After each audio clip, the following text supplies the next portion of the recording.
Stitchy Adventures. So, welcome sa aking YouTube channel. So, kung bago ka pa lang dito, don't forget to like and subscribe and paki-pindot na rin ng bell button para maging updated po kayo sa aking next video. So, today, isi-share ko sa inyo yung bigay ng aking boss bago kami nagkahiwa-hiwalay. So, meron siyang sulat. So, meron siyang sulat na binigay para sa akin. So, ayan. So, hindi ko pa siya nabubuksan. Sarado pa. Tsaka, ito. So, hindi ko talaga siya binuksan kasi masyado akong so basic kahapon. Tsaka, ito, last na ano yun. I-share ko sa inyo kung ano yan. So, gusto kong unahin yung letter. Yung card na to. Yung sulat, di ba, card. So, titignan natin kung ano ang laman. So, ayan. Excited akong kinakabahan kung ano ang nakalagay dito. This is this guy from my boss. Ano kaya ang laman? So, ayan. Parang ano. Oh! Thank very much. I thank you very much. Hindi ko nakita yung you. Thank you very much yung nakalagay, guys. Ayan. So, let's see. Let's open. Lovely tape. So, let's open. Wow! So, ang haba-haba ng sulat. So, let's see. Oh my God!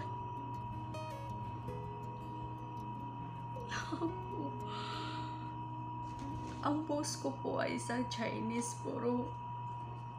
Nagulat ako, grabe. Basahin ko, guys, ha. Basahin ko kung ano nakasulat dito. I-share ko sa inyo kung ano nakasulat dito. Isa, Dear Mercy, maraming salamat sa pag-aalaga sa amin at sa aming mga anak sa paglipas ng mga taon. Hindi ko akalain. It's Tagalog, guys. Naiyak ako. Kung ala yung puro Tagalog yung nakasulat dito. Dinala mo sa amin ang mahalagang oras ng kabataan. Di ko maintindihan. Kapag lumaki kami, matyaga naming itinuturo sa kanila ang lahat. Diba? Pero ginogel nila, hindi ko gets. Tiniis ang aming galit at madalas na nabigo na bayaran ang sweldo na nararapat sa kanila. Diba? Parang hindi sa akin yung sulat. Pero paumanihin, patawarin mo kami. Kasi parang kinogel lang nila to. So, nagets ko naman kasi sanay na ako magsalita sila. Talagang kapag nagtatrabaho ako sa ibang bansa, kailangan talaga mataas ang IQ mo sa marami kang may encounter ng mga words na ikaw lang talaga nakakaintindi na magkakaintindihan kayo. Matututo ka talaga. Naalala ko pa rin noong unang pagtrabaho mo sa bahay namin, hindi ka nasiyahan sa iyong trabaho. Dahil sa iyong paghihintay sa iyong pamilya, naiintindihan namin ang sakit ng paghihiwalay muna sa iyong pamilya.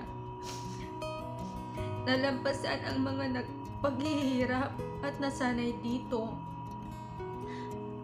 at sa aming bahay, saksihan ang iyong pagbabago. Nararamdaman namin ang iyong pagmamahal sa aming pamilya. Tinatrato kami bilang membro ng aming mga anak tulad ng kanilang sariling mga anak. Naintindihan ko, gets ko naman yung ibig sabihin. Kinukumpirma din ng mga bata na ikaw ay kalahating ina. Dito upang sabihin sa iyo na ikaw ay aming pamilya at ang aming mahal na pamilya ay isa rin sa kanila. Diba? Gets nyo yun, guys?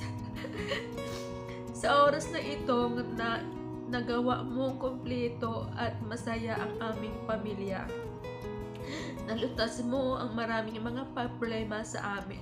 Kasi, guys, may story kasi yan. Mamaya sabihin ko sa inyo, malutas malutas mo ang maraming mga problema sa amin at pinadali mo para sa akin at ng ina na magtrabaho. So gets, naintindihan niyo po yung guys. Sa English parang ganun din po sila magsalita. Pero naintindihan ko yung ibig sabihin nila. Kasi may nagkaroon sila ng problema talaga sa pamilya. At isa ko yun sa naging dahilan na magiging ayos na kailang pamilya. At ngayon nagiging buo at masaya sila. So sana maintindihan mo ang wikang Filipino na aming isinulat. Bumalik sa Pilipinas, nais ko sa iyo at sa iyong pamilya ang isang maligayang buhay. Ang iyong mga anak ay masayang lumaki at ang trabaho ng iyong asawa ay maayos. Salamat naman. Talagang pinaghirapan nila itong i-google. Sana magustuhan mo ang maliit na regalo na pinili namin para sa iyo. Inaasahan namin ang pagkakataon na makipagtulungan sa iyo muli at maglakbay sa ibang mga bansa kasama mo. Umaasa pa rin talaga sila na babalik ako sa kanila.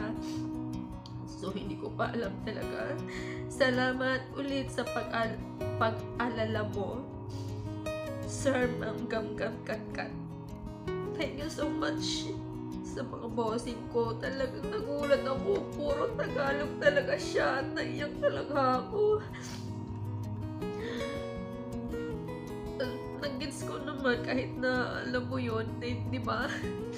So, sabi yun.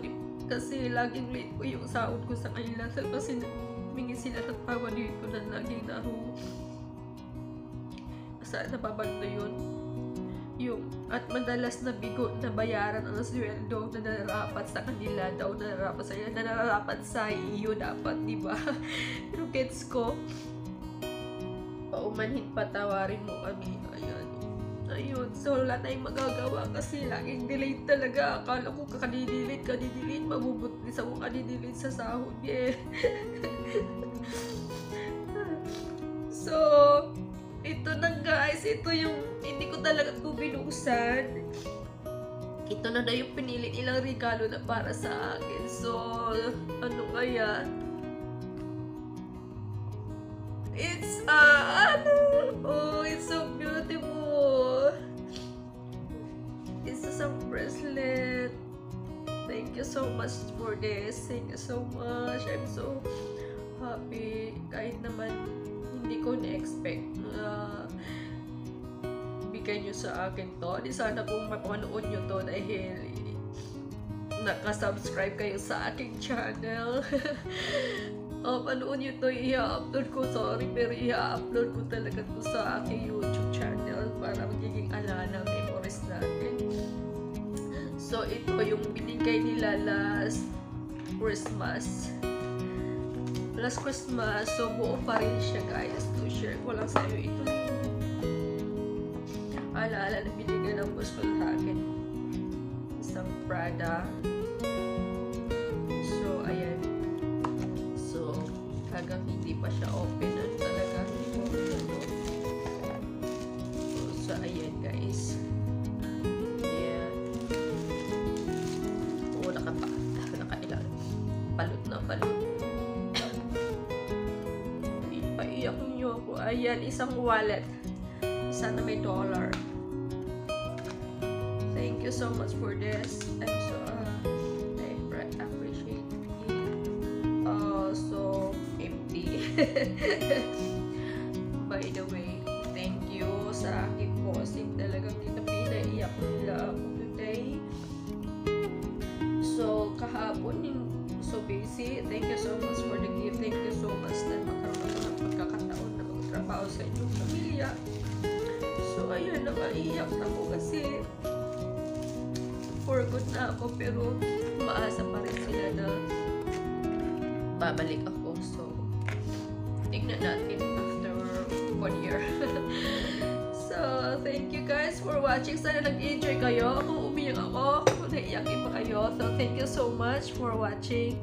Don't forget to like and subscribe if you like these videos. So like and subscribe and share. So don't forget to click the bell button para maging updated po kayo sa aking next videos. So, maglinis muna ako ng face. Thank you so much. Bye!